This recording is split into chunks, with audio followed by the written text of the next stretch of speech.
Sebenarnya apa sih itu loading dose? Jadi loading dose itu adalah dosis awal obat yang diberikan lebih besar dari dosis biasa. Loading dose sendiri diberikan dengan tujuan agar kadar obat dalam tubuh bisa cepat mencapai konsentrasi terapeutik. Dengan adanya loading dose, efek obat bisa dirasakan lebih cepat tanpa harus menunggu tercapainya keadaan tune-up atau steady state, yang biasanya membutuhkan beberapa waktu sekitar 4-5 kali waktu paruh. Loading dose berkaitan dengan beberapa parameter farmakokinetik, terutama volume distribusi dan bioavailabilitas. Pemberian loading dose biasanya dilakukan sebagai dosis tunggal, terutama pada pemberian intravena karena bioavailabilitasnya mencapai 100%. Namun, pemberiannya harus diberikan secara hati-hati karena pada beberapa obat seperti digoxin dapat mengakibatkan toksisitas.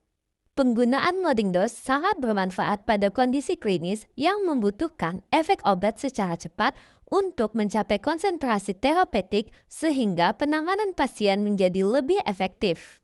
Prinsip perhitungan loading dose didasarkan pada jumlah obat yang harus segera tersedia di dalam tubuh untuk mencapai kadar plasma target atau CSS, dan pada pemilihan intravena bolus, dosis muatan secara langsung ditentukan oleh hasil perkalian kadar target plasma dengan volume distribusi, yaitu volume distribusi dikali CSS. Bab 6 Farmakokinetik oral.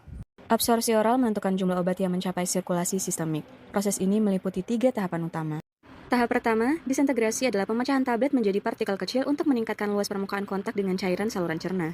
Tahap kedua, disolusi yang merupakan pelarutan zat aktif. Hanya obat yang terlarut yang dapat diserap dan proses ini dipengaruhi oleh kelarutan, ukuran partikel, dan pH. Tahap ketiga adalah absorpsi yang terjadi saat obat menembus epitel usus menuju darah, terutama di usus halus yang memiliki luas permukaan besar dan aliran darah yang tinggi. Absorpsi obat dapat terjadi melalui beberapa mekanisme.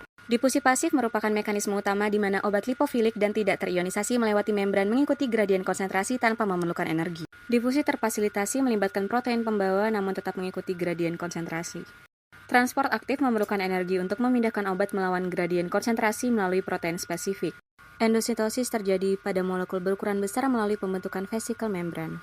Efisiensi absorpsi dipengaruhi oleh beberapa faktor. pH saluran cerna menentukan derajat ionisasi obat, mortalitas usus mempengaruhi lamanya waktu kontak obat dengan permukaan absorpsi, aliran darah menjaga gradien konsentrasi sehingga mempercepat penyerapan, selain itu makanan memodifikasi kondisi lingkungan atau berinteraksi dengan obat sehingga mempengaruhi proses absorpsi.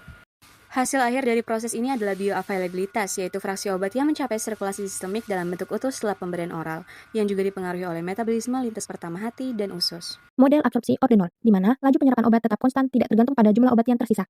Hal ini terlihat sebagai garis lurus pada grafik, seperti contohnya pada obat pelepasan terkendali. Model absorpsi orde 1 menunjukkan bahwa laju penyerapan obat bergantung pada jumlah obat yang tersisa. Hal ini ditandai dengan kurva eksponensial pada grafik seperti pada obat oral. Model 1 kompartemen menggambarkan obat terdistribusi merata dalam tubuh dengan proses absorpsi dan eliminasi yang terjadi secara simultan sehingga menghasilkan kurva naik hingga puncak lalu menurun pada grafik. Pada persamaan ini, F menyatakan bioavailabilitas, D sebagai dosis, VD sebagai volume distribusi, Ka sebagai konstanta absorpsi, dan K sebagai konstanta eliminasi. Selanjutnya, untuk memahami profil obat dalam tubuh digunakan beberapa parameter farmakokinetik penting. Parameter tersebut meliputi Cmax sebagai konsentrasi maksimum dalam plasma, Tmax sebagai waktu untuk mencapai Cmax, AUC sebagai total paparan obat terhadap waktu, serta Ka dan K yang masing-masing merupakan konstanta absorpsi dan eliminasi. Parameter-parameter ini saling berhubungan dan dipengaruhi oleh kecepatan absorpsi serta eliminasi obat dalam tubuh. Untuk menentukan waktu mencapai konsentrasi maksimum, dapat digunakan persamaan berikut. Tmax dihitung berdasarkan perbandingan antara konstanta absorpsi dan konstanta eliminasi. Artinya, nilai Ka dan K menentukan kapan obat mencapai konsentrasi puncak dalam tubuh.